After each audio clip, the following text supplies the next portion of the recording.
still find, I want to ask you a few questions that you were very clear on, but I just want to make sure that you really are not looking through the viewfinder. Yeah. To me, it seems almost impossible to get that kind of engagement. To me, that most of those pictures, it reminds me of Douaneau's famous picture, the guy with the beret and the woman in front of the Hotel de Ville in Paris. And it just looks, there was controversy about that for years, that was a staged picture. If you know that picture of people in front of it. And it ended up being staged. And it was staged. So I can, these are not staged, but they're so beautiful. So the idea of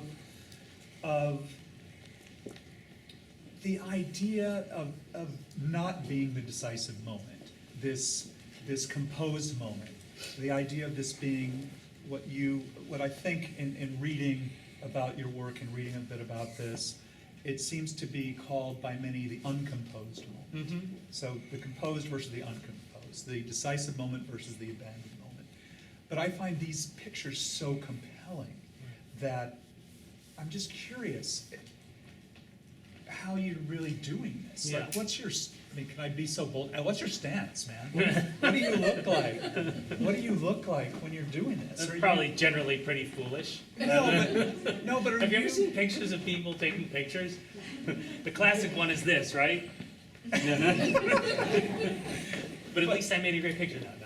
No, but that's the thing, the subtlety of it, and to borrow, if you will, if that's a term to use, from your photojournalistic work where you're invisible and you don't put yourself into danger. And we'll get into that a little bit more. But how do you kind of blend in? What's your camouflage? Well, what I've realized is that you don't blend in. Okay. You know, I know like the classic trope is, work with a Leica or small silent camera and they won't notice you. Who's not going to notice me? I'm 6'1", and you know what I mean? And it's like so I've given up on that. It's more about how you move through the world, how you conduct yourself, how you comport yourself, right. the way you dress. Right. I always dress like I always say like a janitor or a gardener. Like I don't want to.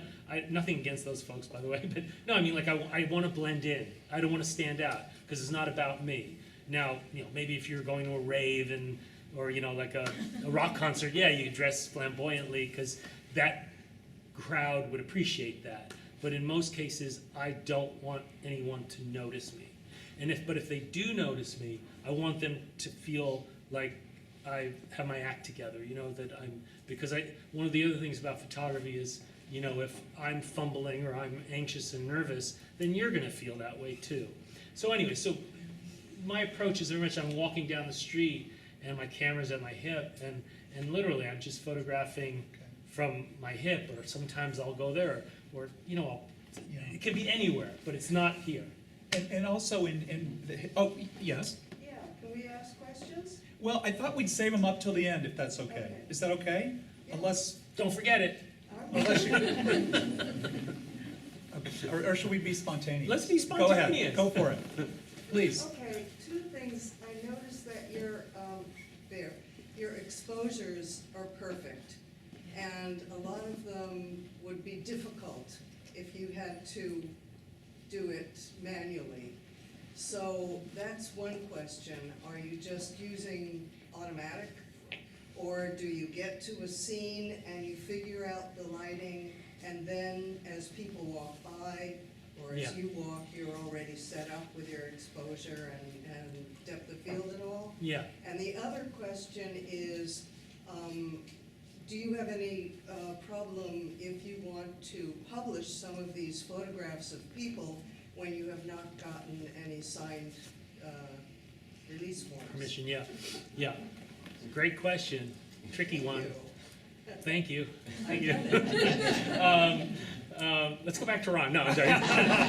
No. So in terms of exposure, when I was working in the analog world, or at that time, it was all manual, and I was just sort of as each scene would unfold, or I would make a determination of the ambient light and all that. But I was also using a lot more flash back then. I don't use flash now.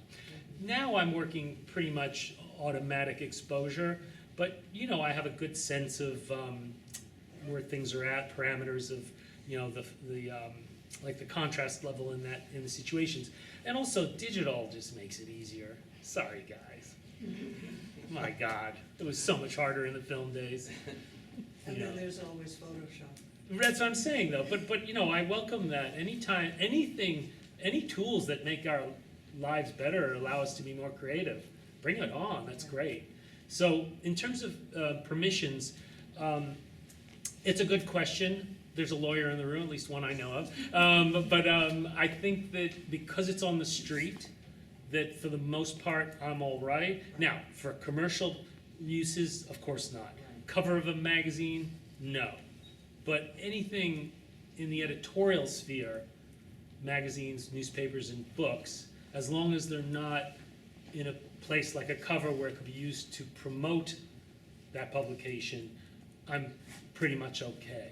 Now, having said that, there could certainly be a person who sees this picture and gets pissed off and, you know, comes after me, but Just don't photograph Taylor Swift walking down the street. there you go, exactly. You'll be in trouble. One more. One of the last photos you had of the man walking in front of this background of all those lights. Yeah. Do you ever sometimes see a scene and wait for someone to walk through that? Well, that's an example of that, yeah. Okay. Yeah, and also, you know, in photographing folks who are unhoused, you know, I found that to be the most difficult thing, definitely in San Francisco. In Amsterdam, there was none of it. I wonder what's wrong with this country. And then, in New York, there's so much going on that the unhoused somehow, they don't blend in, but I don't know. But here, it's just so egregious. It's so, maybe because it's so beautiful here, I don't know. Anyway, Ron. All right, keep those hardball questions coming. I'm gonna stick with the softballs. The question I have, and it's based on the book. When you see the book, you'll see these quotes, and they're from a photography scholar, Allison Nordstrom. Yeah. And she wrote the foreword to the book, and his work for a number, it was George Eastman House, Harvard. She's prolific in her criticism, and it's a little, it's very high-minded, and I love it. So I'll ask you what she says about this technique that you're using. Is that, could it be that the lens is faster than the eye?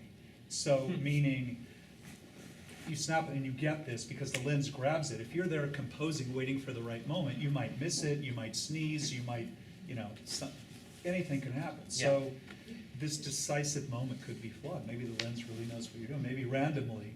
And that leads me to my next softball question. What's your success rate when you're out there? Right. How many of these pictures are good? Right. That was a good combo because, anyway, so I would say my success rate these days is much worse than it used to be.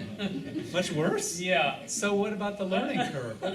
Well, I'll tell you why. It's because, but again, I'm sorry for the inside baseball for people who are not photographers, but because instead of working with a lot of depth of field and a strobe, which allowed a tolerance for, Right. depth of field, I'm working with like a very fast 35 millimeter fixed lens with no artificial light.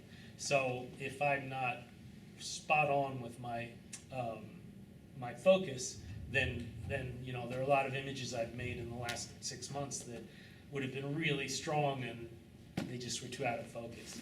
But I take that challenge on, and again, for the photographers in the room, that's part of the joy of photography is whether you use your iPhone or a Rolleiflex or a 4x5 or a 35 millimeter, whatever device, whatever tool you use, it forces you, nothing does everything.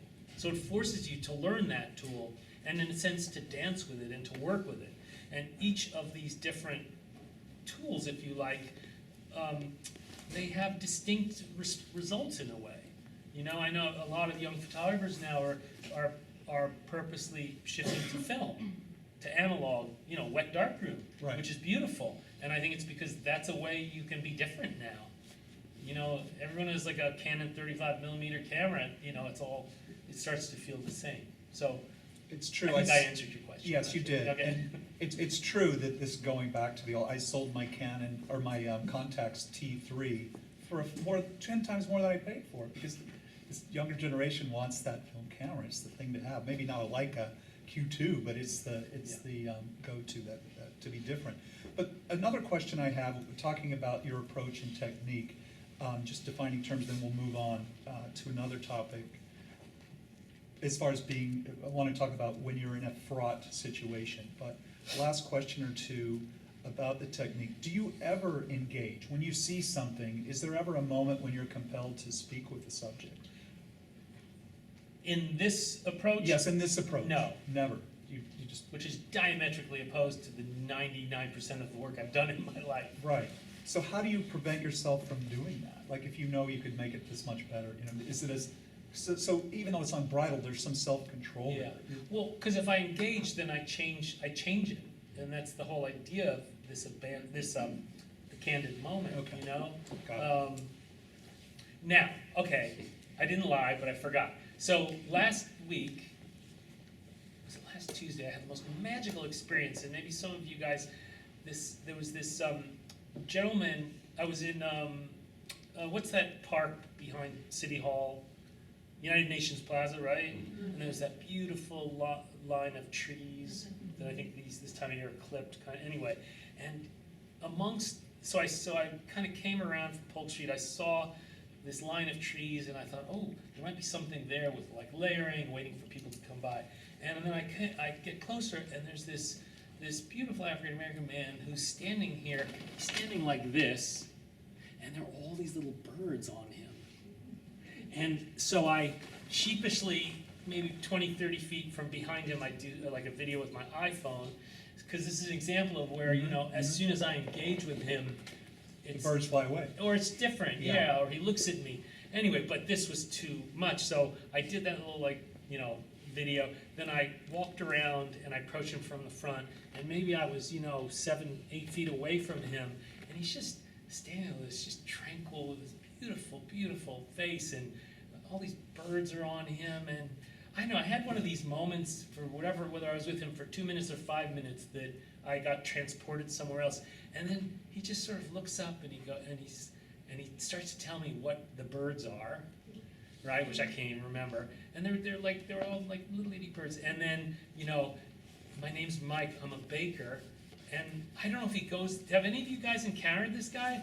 Because I want to go back, I want to see him. I was like, it was one of those like, why didn't I ask him? Like there were 50 questions I wish I'd asked him, but because I also didn't want to come on too strong. And he's the whole time he's just standing there like it's like a Buddha. It's amazing. And then he says, "Did you notice there are birds on you?" And he goes, you know, birds can read your aura. And so and then I look down and there's a bird like right there, and there's a bird here, and anyway, it was amazing. So I don't know, I just love, I don't know, that was just one of those moments where, again, if I didn't have a camera, maybe I would have approached him, but probably not. But the camera was my like passport into that little world, and so Okay. that's Wow. about the only time I've Fascinating. intervened. Fascinating. Okay, well, who could blame you? So one more question about technique and approach. And when you're taking these pictures, are they in, because you're in all these wonderful, exotic, incredibly, sometimes very charged places doing your work, so you're on assignment, presumably. And Or you on my have- own, yeah. And then you have some time, and you're Yeah. doing this. So you're taking these in tandem. It's not like, today I'm only gonna take these abandoned pictures. Do you ever do that? Or does No. it just happen spontaneously? I've been doing that in the last 6 months. Okay. But prior to that, for the last 30 some odd years, I'm working on a story about the Kurds. I'm working on a story about oil in the Niger Delta. But I might decide in this situation, you know, like one example was when I was working in northern Nigeria in 2013, and you know, this is Boko Haram, probably the most violent insurgency in Africa. They're now connected to ISIS and Al Qaeda. Anyway, and so it was a very tense, you know, very scary situation in terms of kidnapping and all that. And you don't blend in Nigeria. You just don't blend in. Anyway, and so, amazing place, Nigeria. Anyway, and so I came upon a checkpoint with Nigerian soldiers. So Nigeria is one of those countries where I don't even think the armed forces has like a publicity department. turkey's like that too. It's like, why should we tell you what we're doing? Anyway, so I digress. So anyway, so I see these guys, they're like pulling people over, stopping them, throwing them on the ground, and I'm kind of hovering maybe 20, 30 yards away. But I know if I do this, those soldiers are gonna come at me and they're gonna, Game over, yeah. worst case scenario is arrest me, smash my cameras, whatever. Yeah. So that's an example of where it's better to work in this approach. And even then, you're taking a risk because they're not fools. I mean, they see the foreigner, they see I have a camera. But I was able to like make a picture, Yeah. by sort of edging it a little closer and just never doing this, like kind Right. of shooting from my hip. So Yeah.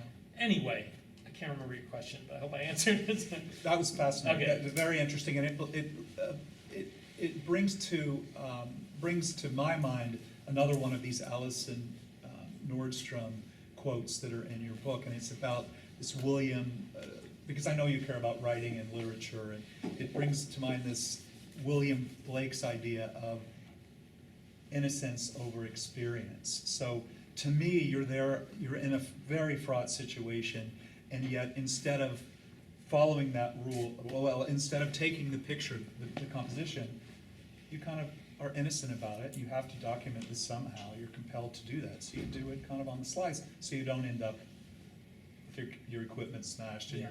your cards taken. Yeah. So And also, just to refer to a previous question, the way I work and all, like, when I'm really in sync with this, it's like the camera's an extension of my body, and I'm in an almost trance-like state where I'm not really thinking, I'm just reacting viscerally to something I've seen, someone that's interesting, or I'm noticing like a confluence of elements coming together, I hope, and then I'll like walk right into it and just start. So you're in the zone, as Yeah. we say. You get to that zone, and that's a wonderful thing. But that said, when you're invisible and you're in a fraught place like Afghanistan or in Northern Ireland during the conflict there, how do you deal with the fact that your camera can be seen as a threat to these people? They don't want to be photographed, and it puts you at risk. So how do you protect yourself in terms of, how does your behavior change? You just described a situation Yeah. where it did, but if you're on assignment and you've got to come back with the goods, how do you walk that line?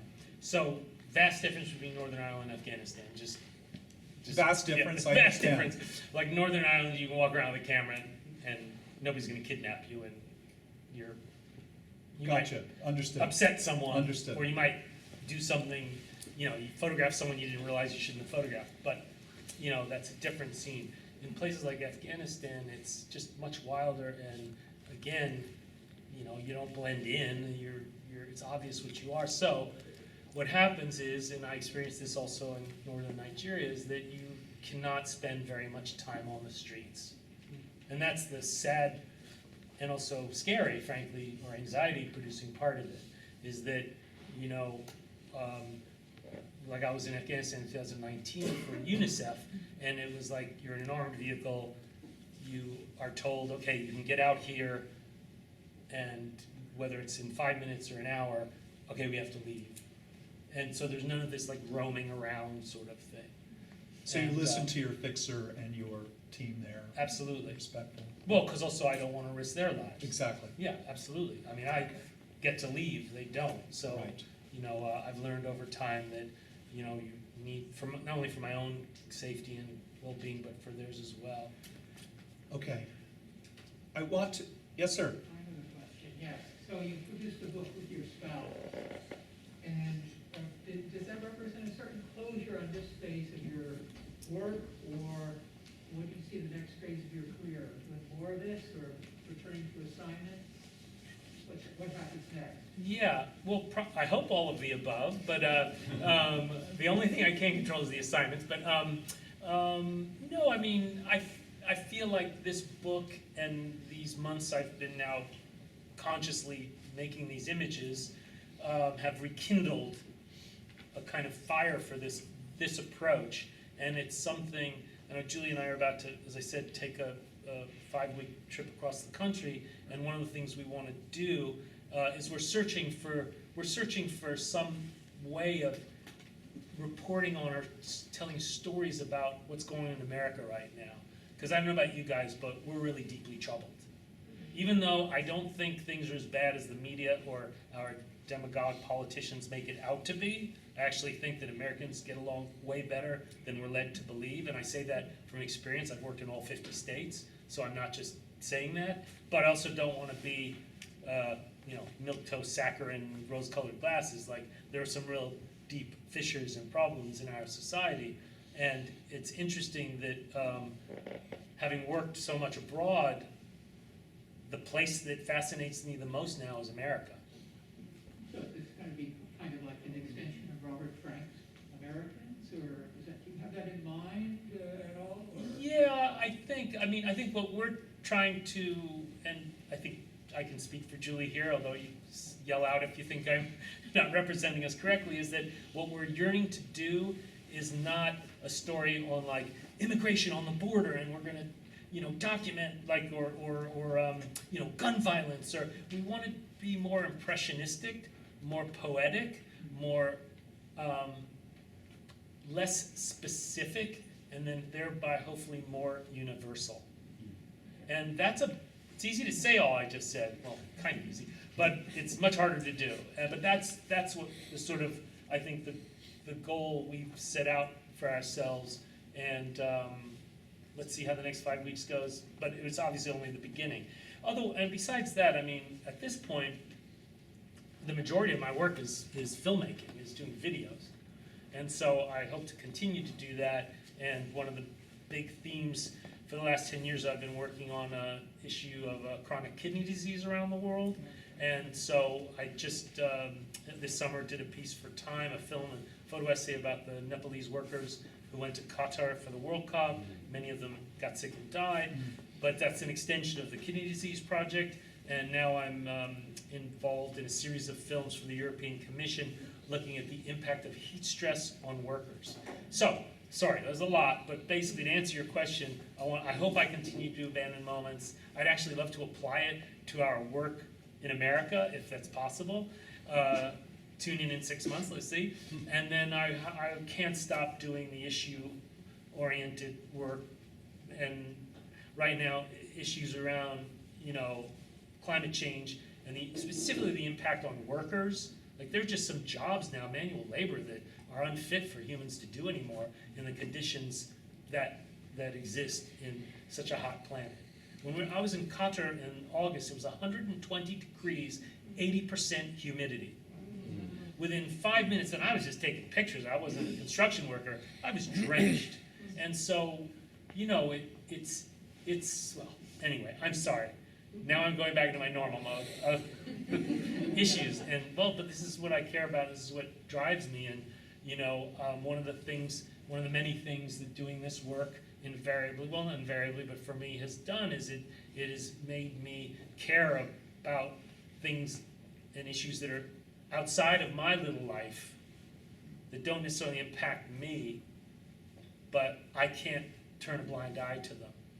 But I also know you can't do everything, so at this stage in my life and in my career, it's about focusing on what I feel I can have an impact on. So, Thank you. yeah. So before I want to ask a question that kind of leads from Yeah. that, if you don't mind. When you're in these situations where you're seeing all these, Can we stand up? yeah, let's Okay. stand up. Oh, wait, will that screw up? Oh, that's all right, I can You work. sure? I'll work Oh my on it. God, thank you. Okay.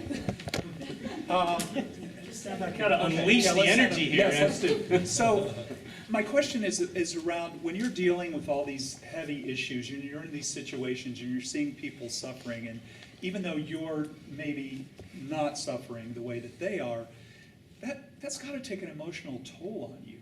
And how do you deal with that? I know at some point when we talked, and in some research I've done, you talked about the fact that you lost your ability to be social. And I want to know about that. Oh geez, let's sit back down. No, I'm joking, I'm joking.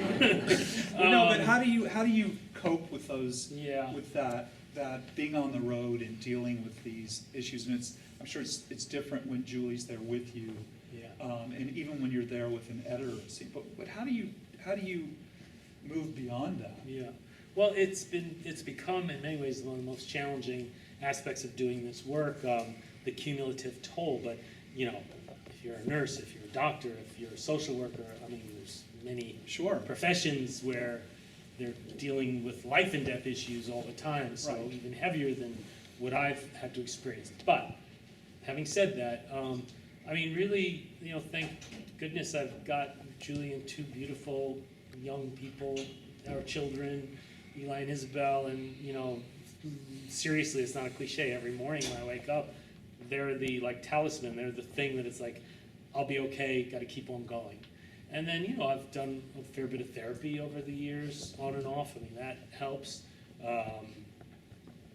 So it's There important. are other things I don't want to talk about, but no. But you know, But it's- like, But it's no, important to deal with it and Yeah. recognize it and not suppress it. Oh, it's impossible. Yeah. At So- least for me, it's impossible.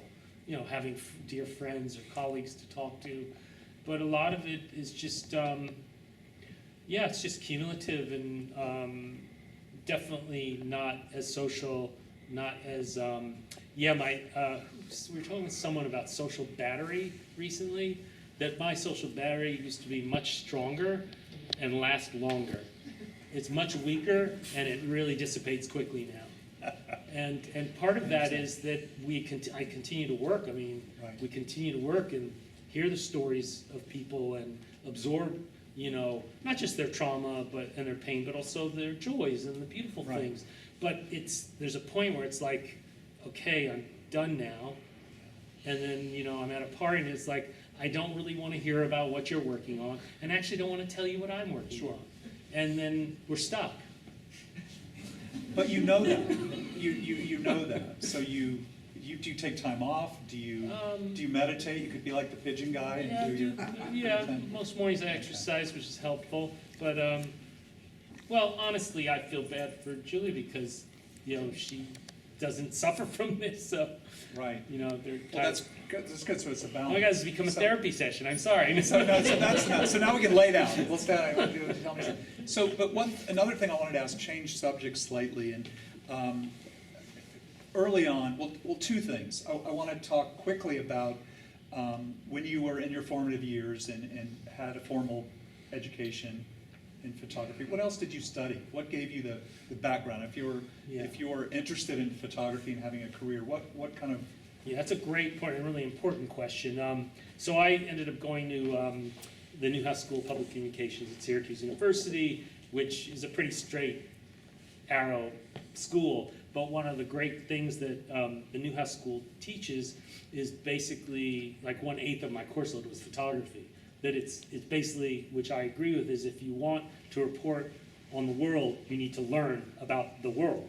And you need to learn about yourself, and you need to learn about other people, because anybody can learn how to use a camera, you know, whatever, that sort of stuff. So it was really more about the liberal arts, and I'm so happy that I feel so fortunate that I went to a university that was quite rigorous in photojournalism, but pushed us for that. So I minored in religion and English, because I've always loved literature, and then religion not in an ecumenical way, in a philosophical way. Okay. And interestingly, and I think we talked about, I can't remember, that I've ended up doing so much work around religious conflict in the world, which I didn't intend to do, but so it's interesting how our path, you know, how our journey evolves in that way. And but I'm always urging young people, not just age, but people who may be young to this work, that, you know, sure, learn how to use a camera, learn Photoshop, learn all those things, but what do you care about?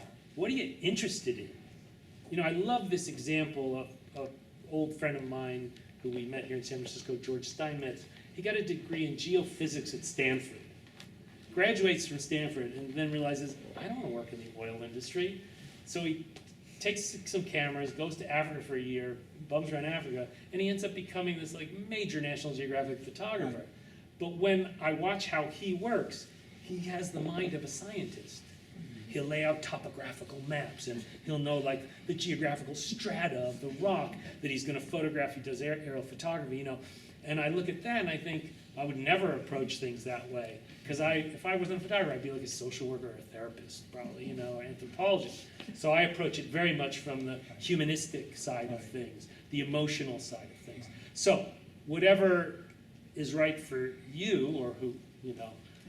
Sorry, I've just made you all photo students, sorry. No, but it's interesting to know that that's what you're bringing to the table. It's just not f-stops and Yeah. that kind of thing. And actually, that's a recipe for life. Yeah, Doesn't of matter course. what you do.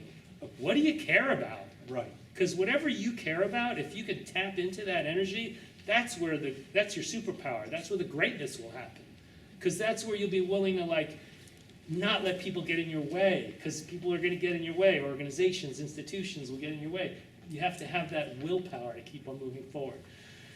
Oh no, I became Tony Robbins now. Sorry. Sorry. So Out of I control. have a couple of questions. I wanted to ask you, I know you mentioned Robert Frank before, and I know you knocked away and some of the great photojournalists were inspirations for you, if you want to mention them. One thing I wanted to talk about, though, in writers, I know there's writers that influenced you. I don't know if we need to talk about that, because I think so many of us kind of look up to those same art. Maybe name a few quickly. Writers? No. Yeah, right. Well, Ayn Rand. Did you say Ayn Rand? Well, Ayn Rand, but Yeah. that was when I was young and I didn't realize what she was actually talking about. But the idea of it, the fountainhead and all that, bigger than life. Larger than life characters. Bigger than life Yeah. characters, yeah.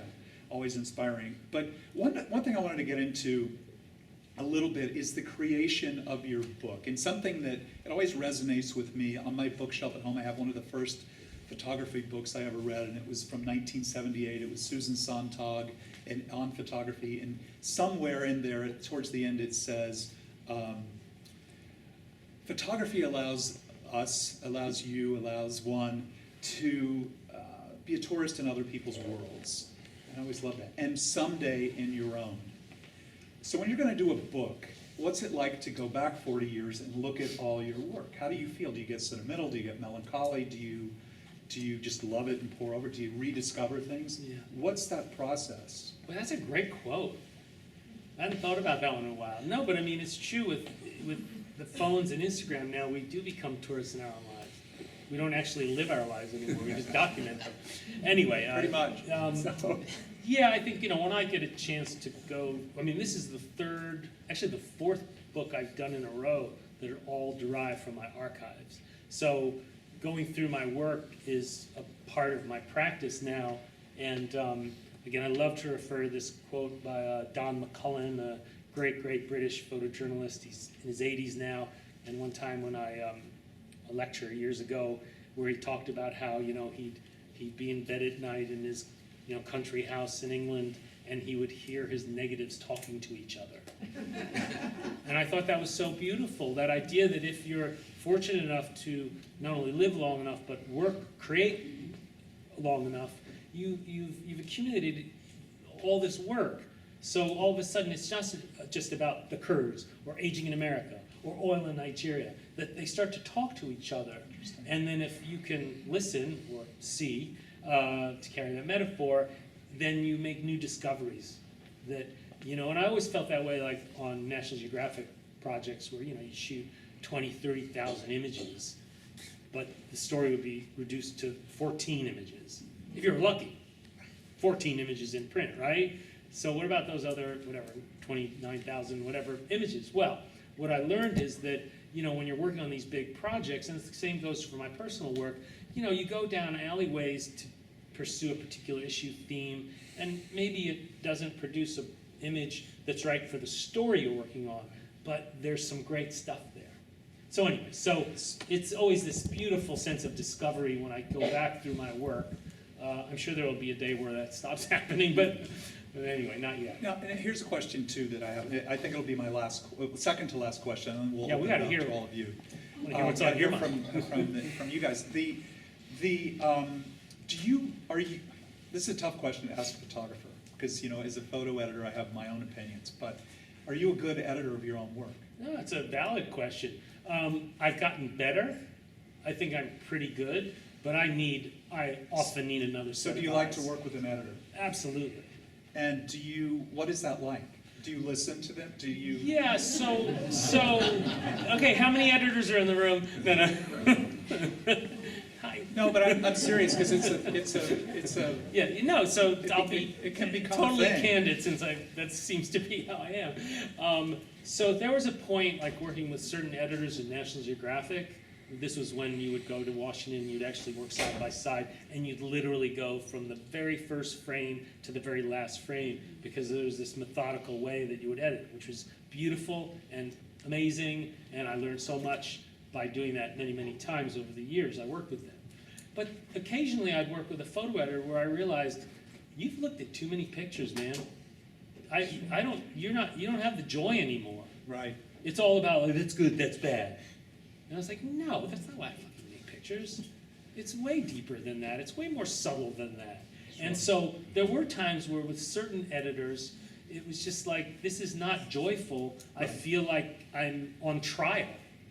Right, so you have to have an understanding. Yeah. And there has to be a reverence for Yeah. what you're bringing. So the great photo editors would be the ones who, like, can be tough when they need to be, be precise, and, or at least be willing to offer their opinion, but also you can have a dialogue with them. Yeah. Most importantly, they still love photography. Sure. Well, exactly. And, So- and I know exactly what you're talking about. Yeah. But do you feel it can elevate? Oh my God, absolutely, absolutely. And that happens with folks in my studio who I'll work with, or I can rarely get Julie anymore to work with me, she's too busy. But no, like, Right. obviously her opinion Sure, matters tremendously. sure. And Well, collaboration's important. That's really my Yeah. point. I Yeah. think it elevates the whole game if you can work with someone that has a respect for your work and is not just a critic, who can really say, hey, I think this is a better picture. So one last question, and we're going to open it up. And it's usually the first question. You guys are much more sophisticated than most, I think, with the questions I've heard so far. But what equipment do you use? What is your favorite? What's your go-to? I work with Canons pretty much, both in video and stills. I've worked with Leicas in the past, but not anymore. Those film days, and yeah, dabble with the Fuji things. But I'm pretty much a Canon person. Okay. Yeah. All right, I forgive you. I'm a Nikon guy. Okay. So yes, questions, please. Are you? I'm ready. Okay. If you could embed yourself in a place for 2 years and really explore, or have you already, I know you've gone back to places, but like the dream of who would you like to follow for 10 years? I'm Wow. a filmmaker and a photographer, so Yeah. I worked for 8 years. So I'm just curious because you have that breadth of like spirituality and like you said, the cultural embracing culture. So a dream, this is a dream, this is not practical, this is like throwing it out there. God, that's so hard for me to do. Honestly, it is. I don't know. I think it would have to be someplace in America that I want to do that. Because I feel, for all I know about our country, this country, and I feel like there's so much I'm learning now, especially sort of post George Floyd and post COVID. There's just so much I feel like I'm learning, and I love this country. I'm a first generation American. I love this country, and it's an amazing place. It's like a laboratory of the world. We're basically a country made up of people from everywhere. It's this massive experiment, right? And so, in my mind, if it doesn't go well, then it doesn't bode well for humanity. And I'm not saying that in any kind of jingoistic way at all, not at all. 4th year on our Aging in America project. We ended up spending almost 8 years on that. And I had this, what seemed like such a novel, a revolutionary idea. Like, wouldn't it be cool if we had interviews of the people who we have black and white pictures of? Like, my mind was blown at the idea that you could be at an exhibition and there'd be, a silver gelatin print, and then next to it would be that person speaking. So that was my initial, I know it seems so lame and simple in retrospect, but then it seemed like, well, what it did, which, and my instinct was correct, because it's one of the prevailing qualities of working in video that I love, which is giving voices to the subject. Because as a photographer, as a still photographer, yes, you can write a caption and I can interview you and I can take a quote, but it's not the same thing as hearing your voice speaking in your own words. So anyway, so that was the initial inclination to learn video. And then after that, I took like a 1-week workshop, actually down in Apple in January of 2000, and I came back and I was like, Julie, we need to buy video equipment. And Julie was like, no way. And then now she's become the filmmaker in the family. She's the director, producer. But anyway, so. All right, so I was wrong once. Okay. Anyway, and then over time, my video work became, well, first of all, it became a great source of jobs and income and commissions as still work has declined. But also it became this really powerful form of communication, you know, that sort of embodies everything, right? The voice of the subject, ambient sound, music, movement, just, it was amazing. Motion graphics. And so over the last 23 years, I've become sort of a little filmmaker, and and then I continue to, like in the time work I did this summer, I wanted to make still pictures. I cannot let go of photography. I cannot let go of photography. And often that's one of the things we're excited about doing on this road trip, is not to work with any video. Go back to our origins, writing and photography. So, but for those who are interested in that, I couldn't urge you enough to learn how to capture sound and to learn how to work in video, because it will not only expand your opportunities to be employed and to make a living as a visual artist, visual communicator, but also it's an amazing way to tell stories, really amazing way to tell stories, and in some ways way more challenging than still photography. Hi, Rod. Hi.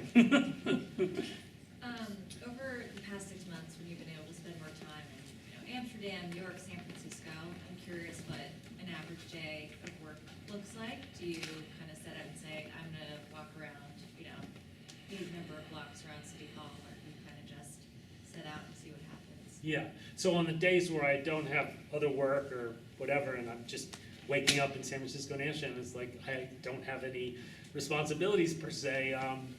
I'll basically just say, the day I met Mike the Birdman, I can't believe I didn't get his information. I was so pissed off at myself. Anyway, I decided I was gonna walk, down Columbus Ave to the Pyramid Building, and then so a little bit of Chinatown, and then make my way through the financial district. And there's this amazing light between 11 a.m. and noon on Montgomery and California. It's just incredible light. So anyway, so I did that, and then I got to Market Street, and then I went up Market Street, and then came to United Nations Plaza, and then walked down Polk Street. So I kind of created this off-the-cuff itinerary, and then there have been other days while I've been here where I said I'm just going to explore Chinatown, because Chinatown in San Francisco is so special and amazing. I've walked down the Mission District, which is so different than when we lived there 20 years ago. I will say, the hardest people in San Francisco, and even to some degree in Amsterdam, for me to photograph, to get the guts up to even try to do it, are like the young hipsters. Yeah, I don't know. I mean, I think it's because I think they're more likely to know exactly what I'm doing, and I'm afraid I'm going to get a backlash. And I feel really embarrassed if, anyway. So. May I interject? I have one more question relating to what you're talking about a little bit. Now that, my whole world is editorial, and I know you did a lot of editorial work, so what are the outlets now? How can a young photographer or any photographer make a living? Yeah. Because you can't make a name for yourself in editorial necessarily. Well, you can, but it's the opportunities are way more limited, and the competition is greatly expanded. So, it was never an easy profession, but now you really need to be pretty tough. So what are your outlets? Has that changed, or were you always working with, say, NGOs and? No, I've transitioned over the last 10 years from only magazine work. Okay. Only magazine Okay. work to foundations, nonprofits, NGOs, some magazine work, some newspaper, a little bit of newspaper work, but at a pretty high level of telling, storytelling. And is that the same kind of marketing? Like, do you go in, do they have someone that knows about photography necessarily, an NGO there's probably not a photo editor there. Yeah, it depends, well, it depends, like, I've been dealing, like Human Rights Watch, or Right, Oxfam, or Open Society Foundation, so they have, they're savvy. they have like understand. visual communications departments, Right. they have a photo editor, some cases they'll have even a dedicated video person. So, yeah, it's a similar approach to magazines, where you're trying to find the right person who assigns or commissions that work, and then, try to get on the radar. And will those kind of projects pay the bills? Or does it- Yeah, those, They will. yeah, and in some cases better than magazine work. Okay, well, especially these days, yeah. Yeah. Okay. Yeah, the day rates for magazine work have not increased very much over time. Since the 80s. That's right. So, other questions? I know you have some books to sign here. It's 7:30. I have two questions. So one, I'm curious, since you've spent so long in San Francisco and then came back, I'm just kind of curious how that's been for you, that period of time. I can also stay on. Yeah, that's right. Yeah, so one is just kind of like, yeah, coming back to San Francisco, how's it been, what's different, what do you see yourself drawn to that you weren't before?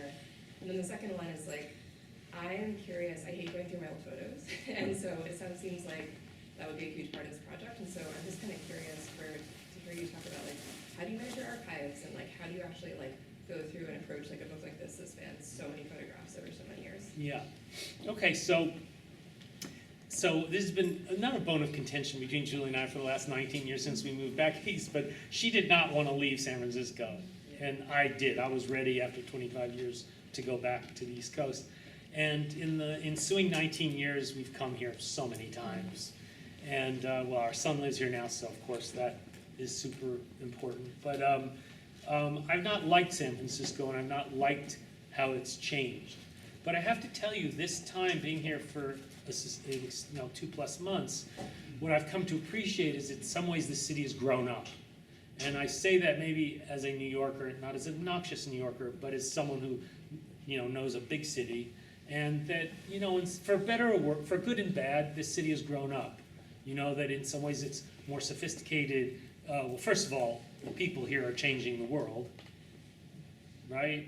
Apple, Facebook, Twitter, on and on and on. Oh my God, Uber. I mean, y'all are changing how we live our lives, how we think, how we live every day. So there are people here that are doing really important things, right? So I really appreciate that. I respect that. But then there's the downside, that it's the economic inequity here is insane. It's hard for me to cope with, and we were just beginning to see that 20 years ago, but now it's just out of control. And yeah, it's just hard to get around that. So it continues to be pretty much one of those beautiful cities in the world in terms of the setting, but it's I have some problems with the way this city has evolved. In terms of, do you have any follow-up questions to that? No. All right. And I must be crazy because it's such a beautiful city. What's my problem? So anyway, in terms of archives, so from a very, very early stage, I mean, before I even knew what the hell I was doing, I actually had the great, in retrospect, luck of my first studio manager was Frisch Brandt, who runs the Frankel Gallery now. I don't think I can get her, she won't even return my phone calls. No, I'm joking. But anyway, so I got to work with this woman who was at the beginning of her career, that she would go on to be this very major, well, the Frankel Gallery is one of the most important photo galleries in the world. Anyway, but so she helped me set up that initial, like literally the naming convention for my images, like the most basic stuff, which I will not get into because it would be super boring, but except for nerds like me. But anyway, and so over time I came, and then I started to get published, and then I get these phone calls in the 80s. Oh, we saw your picture in Time Magazine. We want to buy it. And I was like, oh, this is interesting. I didn't know this was going to happen. So then it's like, okay, I have to have my act together. I need to be able to find the pictures I'm making.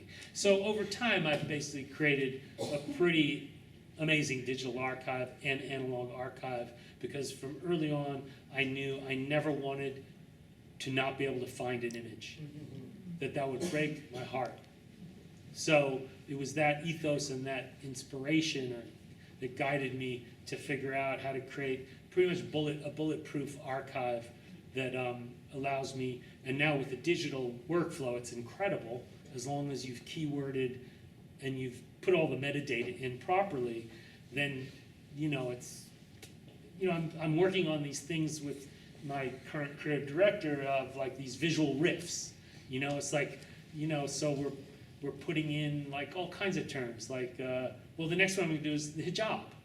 I photographed so much in the Muslim world over my lifetime, and so I know that could be a little tricky. I need to be careful about that one, but it's that idea, and I've got 3,000 pictures of women in hijab all over the world. So it's that idea of creating an archive that allows you. It's like a garden. I see it that way. So you have to weed it because there's a lot of crap in there, but you also want to you're growing it. You're maintaining it. You're keeping it healthy, and that's essentially my approach. Hi, thank you today. I'm enjoying this very much. I have a quick question, and that is, do you have any tips for finding a photo editor to help you build and create your portfolio? Hi. I'd like to introduce you to Ron. I'll give you my card. I'll talk to you, and I've got 20 others that have been photo editors for decades and decades. That would love to see your work and have a discussion. Yeah. And then there's Shelby. Raise your hand, Shelby. She's an awesome photographer and editor. But yeah, so, I mean, there's, There are a lot of resources. yeah, there are a lot of resources. It's just a question of, budget and what you're ready to take on. Yeah. Name a magazine that you like, and there's a photo editor that was spent 20 years there that would love to work with you. So, Uh-oh. No, I just have a quick question.